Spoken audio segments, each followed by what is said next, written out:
Hey, what's up guys, it's Scares here, and our first story today comes from a guy on TikTok known as MBeing22. Now this guy recently made a TikTok that went viral, and he talks about the new game Fall Guys that just recently came out. You guys might have played this game before, or you might have seen it on streams or YouTube videos. It's a pretty big game right now, and he talks about how people have gotten too competitive and too tryhard in this game, and how tryhards are actually ruining gaming for everyone. Now this clip completely blew up on Twitter yesterday. It has almost 4 million views. Just watch this. Okay, alright guys, watch this. This is the reason why I stopped playing video games right here. Okay. People like this game has been out for like what, a week? Just 1 week, and people are this try hard at a party game. Like, bro, like come on man. Like why are you doing this to everybody else? People don't learn how to go pro in a game in 1 week, but yet you guys are out here like winning every single, like it just doesn't make sense, man. You lose the fun in the game once you turn everything so competitive. Like sometimes people just want to hop on, have a good time with their friends, play around, but next thing they know, they see sweats like this guy, right? Like winning every single game he plays, and then the game just becomes unfun after like 5 days. That's why no one plays Fortnite anymore. People are starting to lose fun in Warzone. Like, it's just... Okay, so obviously this clip had a lot of mixed feedback. There's people here saying that what he's saying is right, and that tryhards have ruined gaming, people have gotten too competitive, and people just want to have fun on video games. But there's also people saying that this is wrong, because a lot of people just want to be competitive, they want to win these games, and they don't want people to ruin it for them by just playing casually. Actually, the YouTuber Bird member spotted here, and he says, isn't it the opposite? These garbage kids cried so much that every developer put skill-based matchmaking in the game now, and that ruined the experience for everyone. So Ninja responds to this clip, and he says the phrase "it's just a game" is such a weak mindset. You're okay with what happened, losing imperfection of a craft. When you stop getting angry after losing, you've lost twice. There's always something to learn and always room for improvement. Never settle. Now this actually is a tweet that Ninja posted a couple months ago as well, and it turned into a complete meme after he posted this, and he's posting it again obviously, but we do know that Ninja is extremely competitive on video games. Now our next story of today comes from one of the biggest Twitch streamers on the entire platform, Shroud. Okay, so I'm sure many of you guys know that Shroud recently just came back to Twitch. He actually had his first stream back a few days ago, and it was a huge stream, okay? Now, Shroud actually talks about why he decided to come back to Twitch on this stream here, and he says that it's because Twitch is the biggest platform. Just watch this. Like, I might have some big plans here coming up soon. I'm not going to tell you, but there's some cool things that I'm brewing up, okay? Like, maybe then that kind of views make sense, but like, shit. You know? So I'm glad it's kind of stabilized a little bit. Oh, question mark? No, I have a lot. I have a lot of plans, okay? And that's part, I know a lot of you guys are like, why Twitch? And I'm like, well, obviously, Twitch is the best, right? Duh. Born and raised on this platform. And two, I mean, it's just the biggest, and it's all about gaming, and I have some plans. Let me tell you, I got some plans, including gaming.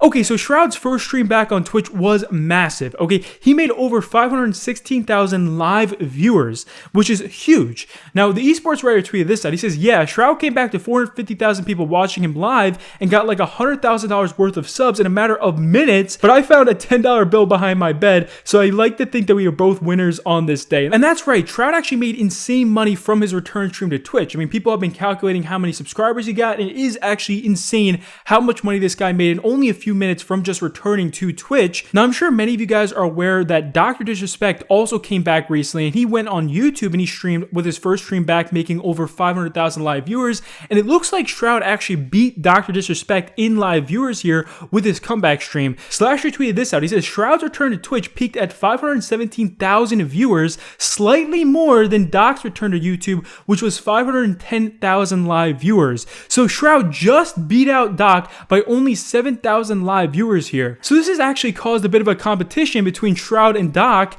with how many viewers they can pull on their platforms here. Now, Jake from Esports Talk tweeted this out. He says, I just received word from Dr. Disrespect showing that Doc DM'd him saying his peak numbers were close, but not close enough. So Doc's obviously still very happy with the numbers he's been pulling on YouTube. I mean, he has made some of the highest numbers he's ever had on any platform. So interestingly enough, now that Shroud is pulling so many viewers on Twitch again, a lot of people have hit him up to try try to play with him. And it's very funny because Shroud didn't actually have a lot of these people hitting him up before when he was on Mixer. Now this clip got over 250,000 views on Twitch yesterday, and it really just goes to show how fake some people are on social media. Just watch this. I'm just saying, okay? I'm just saying. It's a little weird that everybody's asking me to play. But when I was on that platform that shall not be named, didn't get much attention. Weird. I know I am just saying. But my mind rejects it. Does she feel the same? I've been playing this game for how fucking long? Huh? Now you want to play with me? Whatever, dude. Whatever. Now, our next story of today comes from Epic Games and Fortnite. So if you guys don't know what happened here, Epic Games recently decided to lower the cost on V-Bucks in Fortnite, and what they did is they actually made it so you can bypass both Apple and Google by going directly through Epic Games to, purchase V-Bucks, and you can get them at a discount now. Now, the thing is that obviously this is breaking Apple and Google's rules here because they want to take a percentage from Epic Games. So Fortnite was actually removed from both the App Store and the Google Play Store, which is a very big deal, and Fortnite immediately sued both Apple and Google because of this. It was actually huge. Now, the Epic Games founder and CEO Tim Sweeney tweeted this out. He says, at the most basic level, we're fighting for the freedom of people who bought smartphones to install apps from sources of their choosing, the freedom for creators of apps to distribute them as they choose, and the freedom for both groups to do business directly. The primary opposing argument is smartphone makers can do whatever they want. This is an awful notion. We all have rights. We all need to fight to defend our rights against whoever would deny them, even if this means fighting a beloved company like Apple. Another argument against supporting free Fortnite is that this is just a billion-dollar company fighting a trillion-dollar company for money. But this fight isn't over Epic winning a special deal. It's about the basic freedoms of all consumers and developers. Finally, there's nothing wrong about fighting about money. You work hard to earn this stuff. When you spent it, the way it's divided determines whether your money funds the creation of games or is taken by middlemen who use their power to separate gamers from game creators. So Tim Sweeney is saying here that Epic Games is fighting for more of a cut from their game here because they feel like Apple is pretty much a middleman here, just taking a huge portion of money from them, when in reality they haven't really done anything, just connect them to the App Store. Now, many people believe that Apple isn't going to do anything here. They're not going to budge on their percentage that they're taking from Epic Games here. Actually, even Critical made a video on this. He doesn't think that Apple's going to do anything. And this whole thing here is very clearly just a marketing ploy from Epic to rally against Apple, hopefully get a little more money out of it. It's just a big money play because it's always a money play with mega corporations. There's nothing noble about this fight, but that doesn't mean that it can't actually be a beneficial thing for a lot of smaller developers, because let's say if somehow Epic does squeak this out from weeks here and they do get the percentage lower from 30% to something more like 20 or 15%, that's really good for a lot of smaller developers that get suffocated by that extremely high percentage. Now, a huge update has come out from this story today. Actually, Slasher tweeted this out. He says, Apple has informed Epic Games that it will terminate all of their developer accounts and cut Epic off from iOS and Mac development tools on August 28th. Epic has filed a court order to stop this. Epic says that included in the tools that Apple will revoke is the Unreal Engine. So this fight between Epic and Apple has turned very, very messy. I mean, this could actually affect the development of Fortnite in the future. So our next story of today's video comes from MrBeast. So MrBeast recently actually bought a private island. I'm sure many of you guys have seen this. He's been making a lot of videos on this over the past week, and he actually just recently gave away this island to one of his good friends, and it is a real private island. Actually, the location of this island has been revealed. A lot of articles have come out showing where this island is exactly. It's actually really close to the Bahamas, right off the coast of Florida here. Now, the YouTuber WizKid Hero tweeted this out. He says, it's hard to actually comprehend what MrBeast does. He gave away an island that cost over $700,000 in a 22-minute video, and that's just what the public sees. As well as that, he has all of his employees to pay, equipment to buy, a boat, and a crew to hire. It's just mad. So this thread blew up on Twitter yesterday. Many people were talking about how insane it was for MrBeast to actually buy this island and then give it away in a video here. And obviously these videos take a very long time to make. And also, MrBeast has recently had some of his best days ever on YouTube. That's right, MrBeast cracked 30 million daily views for the first time ever yesterday. Now, the former adult film star Mia Khalifa tweeted this out. She says, "I'll get MrBeast tattooed on me for $100,000. I'm live on Twitch with a tattoo artist. Let's raise some money for Lebanon." So Mia Khalifa is doing a stream here for the Lebanese Red Cross, obviously because of the recent events that's been happening in Lebanon here. And Mia claims here that she will get MrBeast tattooed on her if they reach the goal of $100,000. Now, our next story of today comes from the massive YouTuber Joey Graceffa. Now, this guy actually is huge on YouTube. He's made a lot of videos before with people like Shane Dawson. And recently, actually, clips came out that actually resurfaced that got Joey Graceffa in a lot of controversy. And he had to address this yesterday on Twitter. He said, "I want to address a clip that has recently resurfaced from a 2013 collaboration video for a Shane Dawson channel that was deleted many years ago. The video being circulated was from a makeup challenge where I ignorantly chose an improper shade of foundation, which led to Shane making some racist jokes. Although these jokes made me uncomfortable, I was also complicit, and at the time I was too intimidated to call out these offensive remarks. Looking back, I was so disappointed and embarrassed in my own ignorance and cowardice. I take full responsibility for my mistakes and for not putting a stop to what was happening right then and there. I am deeply sorry for those who are offended and disappointed by my participation in these videos. While it was taken down many years ago, it still serves as a lesson that these issues should not be taken lightly, no matter what age you are. I know I have lost trust with many of you, although I am not owed anything. I ask you all for the opportunity to earn your forgiveness as I have grown much since then. I hope to regain your trust moving forward by continuing to use my platform to advocate against injustice while educating myself along the way." Now, our next story of today comes from the massive streamer known as Valkyrae. So actually, someone has been stalking Valkyrae for a very long time now,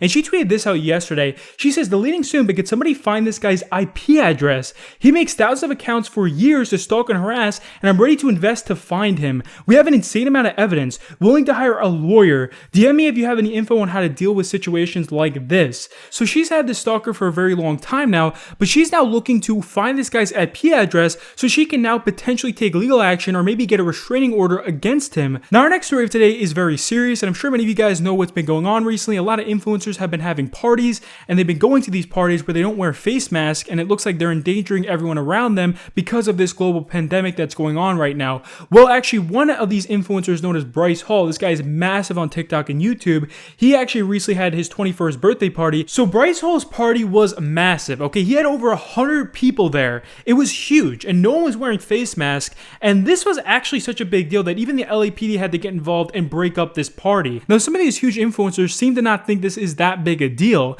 Actually, one of these people being Cynthia Parker, who is a massive TikTok star, she spoke to the paparazzi about this birthday party and how no one was wearing face masks, and she says here that it's his 21st. Just watch this. What do you guys think about Bryce's party? Because a lot of people were saying that he might have had too many people over. I mean, no comment. It's his 21st. I mean, I'm not saying I agree with it, but it's his 21st, dude. Yeah, it's true. Okay. I mean, I really can't speak on the situation because I had a 10 million party planned for me. Okay. Which I know was a wrong decision, but you know, I didn't go just because, you know, I was being safe or whatever. So it looks like a lot of these influencers are coming out now actually speaking against people saying that it's wrong to throw these parties with no face mask. I mean, it's actually kind of insane. One of these influencers being Taylor Kniff. This guy is very big. He's huge on all social media. Now, he tweeted this out. He says, "Same people complaining about people partying in LA are the same people, if they was invited, would also show up." Now, obviously, this tweet got a ton of backlash, and a lot of people felt like this was wrong for him to tweet this to all of his young followers. And he tweeted out saying, "Ha, sorry to anybody that tweet triggered. Wear your mask and be responsible. Good vibes over here." So these huge influencer houses have still been throwing huge parties, even though they've been getting a ton of backlash for doing this. Now, the YouTuber Elijah Daniel tweeted this out yesterday. He says, "I have way too much personal shit going on to deal with these attention-seeking clowns risking their lives for clout. I'm not talking about them anymore. I'm going back on a break for a bit, but I spoke to the mayor's office. Good luck with no power or water after Tuesday, guys. Just a warning for the Sway and Hype House. I don't even give a fuck about you, and I'm sure that you'll be told this, but after your power and water gets shut off on Tuesday, if you continue to party, they can and will try to charge you with domestic bioterrorism to make an example out of you." So it looks like all of these huge influencers influencer houses are going to have their power and water turned off from their local city here because they are continuing to throw these parties. Now, our next story of today actually comes from Cardi B. So I'm sure many of you guys know that Cardi B recently came out with a music video for her new single WAP. Okay, this is actually a very big song, and I'm sure many of you guys have heard this before. And this music video was kind of graphic, I guess. It was kind of flashy here, but most YouTubers don't care about that. They don't care about how flashy this music video was. What some YouTubers care about, though, is the fact that this video was monetized when many smaller YouTubers and creators cannot get their videos monetized for things that are a lot less graphic than this video. Actually, the YouTuber Your Movie Sucks responded saying the only thing wrong with WAP is that it's another reminder of how unfairly YouTube treats its creators. It's fully monetized, and any YouTuber would definitely get demonetized just for showing clips of it. Now, our next story today also has to do with YouTube. Actually, one YouTube video recently got taken down. It was called Hair Cake. Now, you guys might know this video if you used to watch Filthy Frank and iDubbbz and Max Mofo and all those guys. This was a huge video. It made millions of views, and it was a pretty disgusting video. I'm not gonna lie. I mean, if you did watch it, it was graphic and just gross and nasty, but the video did get removed from YouTube. Flying Kitty tweeted this out. He says, Hair Cake has been taken down. What a tragedy. Now, other creators have been running into problems with YouTube as well. Actually, the YouTuber Criminally Listed tweeted this out yesterday. He says, we have been demonetized, and I think it was a mistake. YouTube said we are using misleading metadata, descriptions, tags, or titles to increase viewership. Can Teen YouTube have this reviewed by a human? Thank you in advance. And he shows here that his entire channel was demonetized. Now, after this completely blew up over Twitter and many people were talking about this, YouTube actually was able to reinstate his monetization here. He says, amazing news. Because of your unbelievable support, our monetization has been reinstated. Now, another YouTuber has also had some problems with YouTube recently as well. His name is Burleezy. He tweeted out saying, over the past month, I've gotten 3 copyright strikes on my gaming channel.